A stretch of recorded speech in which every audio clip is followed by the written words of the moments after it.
சென்னை கொடுங்கையூரில் மின்வயர் அறுந்து விழுந்து இளைஞர் உயிரிழந்த சம்பவம் சோகத்தை ஏற்படுத்தியுள்ளது.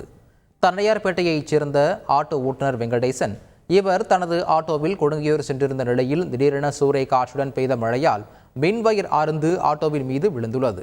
அப்போது வெங்கடேசன் மின்கம்பியை விளக்க முயன்றபோது மின்சாரம் தாக்கி சம்பவ இடத்திலேயே உயிரிழந்துள்ளார். பின்னர் தகவல் அறிந்து வந்து உடலை மீட்ட போலீசார் விசாரித்து வருகின்றனர்.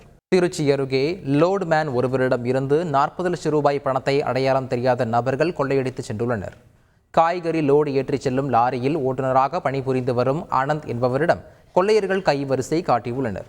தனது கேஷியருடன் காய்கறி விற்ற பணம் 40 லட்சம் ரூபாய் பணத்தை ஆனந்த் கொண்டு சென்ற போது இந்த கொள்ளை சம்பவம் அரங்கேறியிருக்கிறது. திருச்சி கரூர் நெடுஞ்சாலையில் லாரியை நிறுத்திவிட்டு இருவரும் டீ சாப்பிட்டுக் கொண்டிருந்த போது லாரியின் பூட்டை 5 பேர் கொண்ட கும்பல் உடைத்து பணத்தை திருடிச் சென்றதாக கூறப்படும் நிலையில் போலீசார் விசாரணை நடத்தி வருகின்றனர். செய்திகளை உடனுக்குடன் தெரிந்து கொள்ள உடனே சப்ஸ்கிரைப் பண்ணுங்க.